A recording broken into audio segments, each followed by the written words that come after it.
RC Entertainment Khudol Tamjaba Thauna Channel da Santok Jariba Asigumba Miyamgi Hak Pothana Bagidamaka Tamjariba Tongan Tongan Makal Mathen gi Thoram Singh Meng Tabiriba Kwai Khibik Punamapu Channel Asibunung Sibab Kuding Makpu Ikok Nona Pangjadrabana Kurumjari Taram Okjari Iram Damasida Thokliba Tangdu Leitradraba Asigumba Haukiba Me Ahumdagi Thokiba Irang sina maram oiraga masida saruk yazaba ama oina miyambu ikai khumnajaba ama oina aikhoina ano noba makhalgi channel asigi thoram sing thagatpa matam khara ngamjakhidre masigi damaktasu ngakpigani punamaknasu lana lawbiroi haujikti aikhoigi sel thumgi phibamsi asuki matik phibam phattaba yamna waba aduga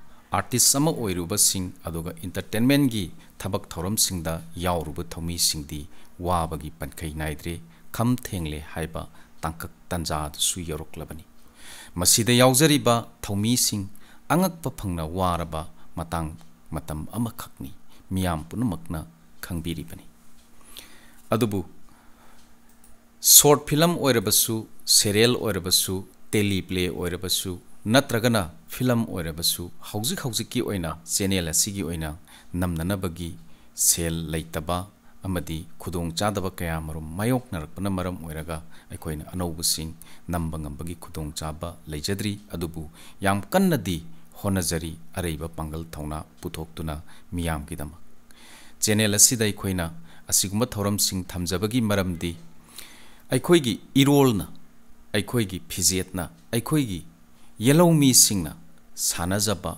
puthokjaba asiguma saktamgi mami sing malemgi mafam punamaktasu channarakpa maramna aikhoigisu saruk yaba tangai phade masigi educational platform oiba miyamda pau tambagi platform oiba asigumba platform asida aikhoi ninghanaduna nathairaduna lehauragani haibagi pandamda asigumba channel ase santokjabani thamjabani adubu miyamgi Kharadang khudong chananaba ngasidagi wari matek aikhoi film oina puthokjaba ngamdrabanina wari oina matam kharadang matek aikhoi miyamda lanthokjage masibusu punamakna nungsibiduna tabiyu nainabiyu punamakpu ikai khumnabu chari RC Entertainment khudol tamjaba thauna channel asida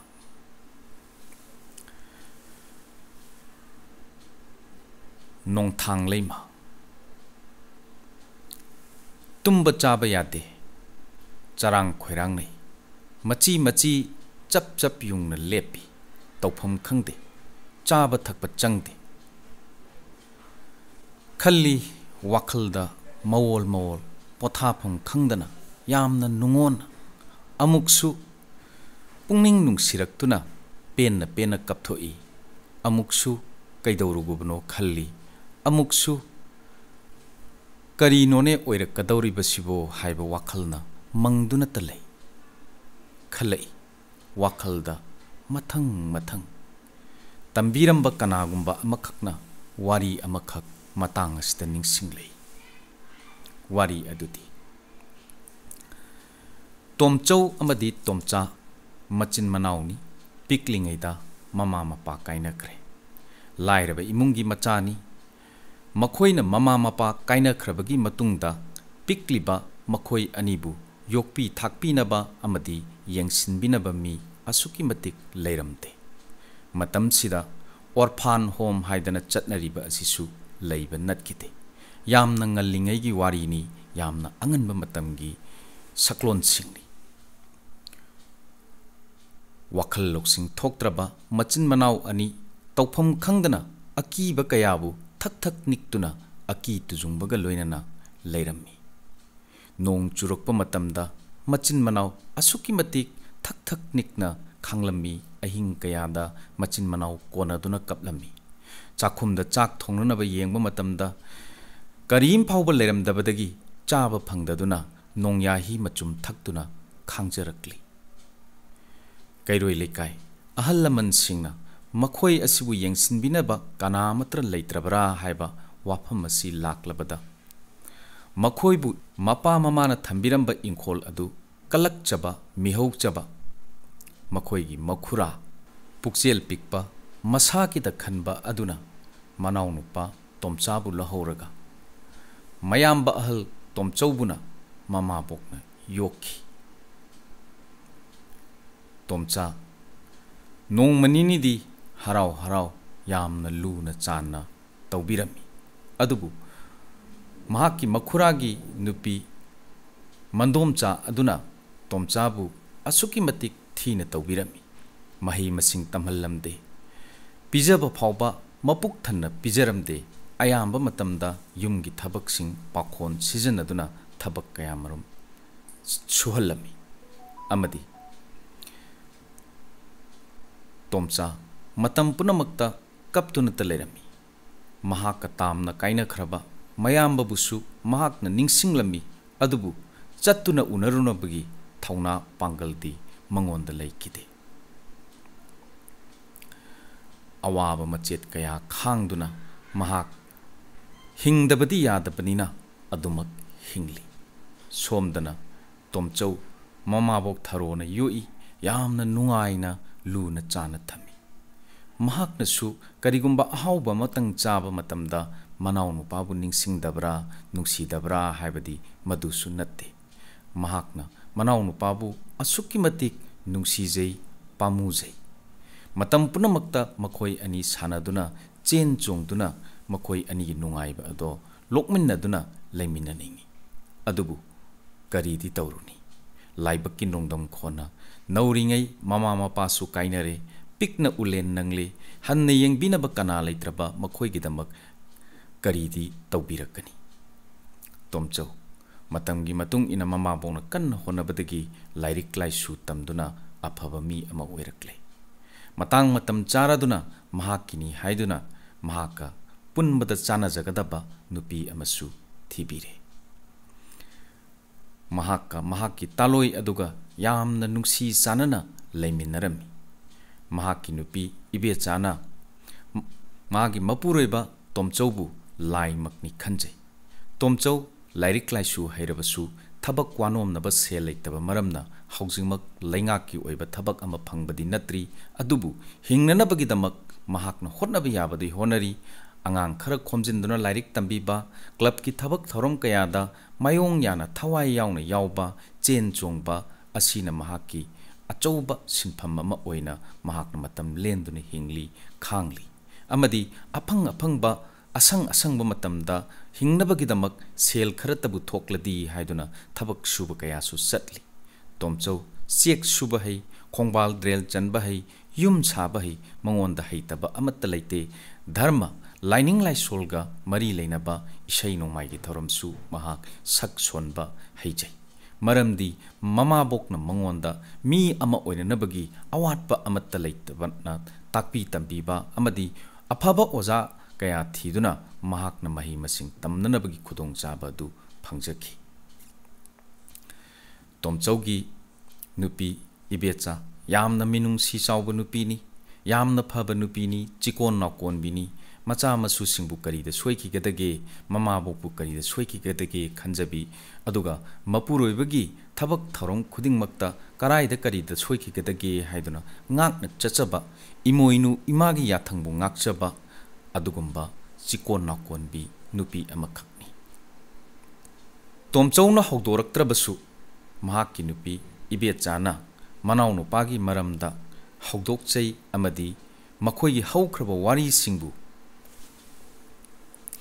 ꯆꯤꯛꯂꯕ ꯑꯍꯤꯡꯒꯤ ꯃꯇꯝꯗ ꯂꯤꯃꯤꯟꯅꯗꯨꯅ ꯑꯋꯥ ꯄꯣꯊꯥ ꯑꯣꯏꯖꯩ꯫ ꯑꯗꯨꯕꯨ ꯋꯥꯔꯤꯁꯤꯡ ꯑꯗꯨ ꯇꯥꯔꯨꯔꯒ ꯏꯕꯦꯆꯥꯗꯤ ꯀꯞꯄ ꯌꯥꯕ ꯀꯞꯆꯩ꯫ ꯅꯨꯡꯉꯥꯏꯇꯕꯅ ꯄꯤꯛ ꯊꯜꯂꯕ ꯃꯍꯥꯛꯀꯤ ꯃꯄꯨꯔꯣꯏꯕꯒꯤ ꯄꯨꯟꯁꯤ ꯑꯗꯣ ꯀꯔꯝꯕ ꯃꯇꯝꯗ ꯃꯃꯣꯟ ꯃꯤꯅꯣꯛ ꯇꯝꯍꯟꯒꯗꯒꯦ ꯍꯥꯏꯅ ꯈꯟꯖꯕꯅ ꯃꯍꯥꯛꯀꯤ ꯃꯊꯧꯗꯥꯡ ꯑꯣꯏꯔꯝꯃꯤ꯫ ꯃꯁꯤꯃꯛꯅ ꯃꯔꯝ ꯑꯣꯏꯔꯒ ꯃꯍꯥꯛꯅ ꯇꯣꯝꯆꯥꯕꯨ ꯑꯃꯨꯛꯇꯪ ꯎꯅꯔꯕꯗꯤ ꯍꯥꯏꯗꯨꯅ ꯃꯍꯥꯛꯅ ꯀꯌꯥꯔꯛ ꯍꯟꯅ ꯉꯥꯏꯈꯤ꯫ ꯅꯣꯡꯃꯗꯤ ꯇꯟꯖꯥ ꯑꯗꯣ ꯇꯥꯏꯕꯪ ꯁꯦꯝꯕ ꯃꯄꯨꯅ ꯄꯤꯅꯕꯤꯔꯦ꯫ ꯂꯩꯀꯥꯏꯒꯤ ꯊꯕꯛ ꯊꯧꯔꯝ ꯑꯃ ꯌꯥꯎꯕ ꯆꯠꯄ ꯃꯇꯝꯗ ꯃꯤꯌꯥꯝꯅ ꯃꯁꯛ ꯇꯥꯛꯄꯤꯗꯨꯅ ꯇꯣꯝꯆꯥꯒ Ibetsaga unabagi khudong chaba phangle.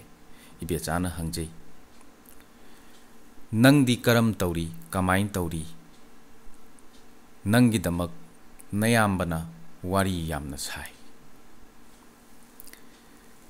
Masida tomchana itaima aidi yamna wai. Saba puk thande yam wana lay ay yumduda sunglay layningte. Ichilinaw kaina khraba matungda aibu sembada sel mayam changi haiduna ima ipana thambiramba ingkhol adusu makhoini yonthok pikre.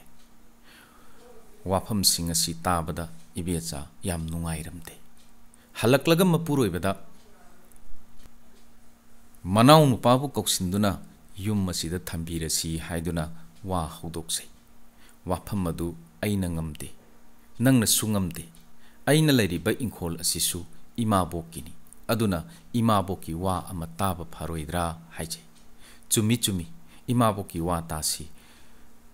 Nahakna amutang haudokpiyu haiduna Tomchauda mahakki nubi Ibetsana haijarami.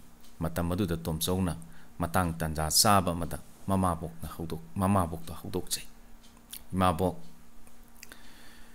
aikhoisu phibam khara chare Tomchabu mafam sida koksinduna thambirasira. Mamabok khumde. Ngahaklai Tomchausu tawpham khangdana khongbi ado laimaida taktuna lay. Matang tanja aduda mamabokna yam tapna hairei. Nangna magidamak kadai phawba mateng pangba ngamgadage nang phawba hingpham khangdringai sida. Nangna mabu koksinduna thamba haibado yaningdabadi leite. Adubu amamam yenaduna sempham thokpa semna si haiduna yana khraba wafam amakhakni maduda magi su magi hingpham thokpa adum lejiramgani nangi su laibakna tamba amal adum lejiramgani imabokna hairise mabu nangna nungsi haiduna kauksaluraga hayeng karigumbada nangonda nungairektaba yai haiduna imabokna haibani nang imabokpudi lana khanganuko haiduna yam nungsina thembiram. Adubu waram singasi Ibetsana tarabada yaramde. Maramdi Macha saklaba manaw nupa Tomchabu mana koksinduna laiminabagi apambaduna hemankhibadagi makhoi ani changduna mamabokta khoiramduna haijaraga Tomchabu makhoiga loinana laibada yare. Tomcha nongma numit afaba ama chattuna makhuragi mayumdagi laurure. Makhoidi makhoigi mamangda yamna chalhaningdabagi mawongda tawrai. Adubu Mandom chana imungda changkhraga phi kambagi makholdo tabadagi makhoi panthadana Tomchabu puduna lakhi. Machin manaw nungaina laibire. Tomchagi damak awatpa amata lahendre. Mahakna sugadaba nomgadaba chatgadaba amasi thenglabasu thengna adult education gi pambaina mahi masingi mangal iba pabada orasu takpi tambinanaba haiduna mari lenaba singa tanaraga mahakpu lairik mayek chatnaba tamhanbasu hokre. Matamgi matung ina mamabo ahal loirakladuna laikhidre. Mamabokna laikhidraba tungda makhoi yamna nungai kide. Mamapokidamak tawba yaba tawbikhi honaba yaba honabikhi. Mamabok macha yahoba natte. Mayum pankhibi nupi natte. Nupi ama oina ichang thauna machena hundoklamlaba masa adugidamak kha chiktuna khangchet chetlaga khangakkhibani tungi mirolgidamak yenglaga.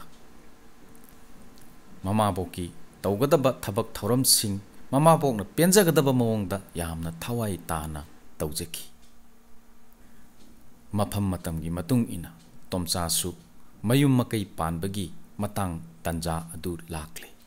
Masigi matang tanja asi lakpa matamda Tomcha matai mabu yamna kina luna khanjaba maramna mahakna maning tamna wafam mase hek haudokpa ngamjakide. Tomchana matau karamna yung kai palakpa mathangi episode mayam punna amuk taminarasi.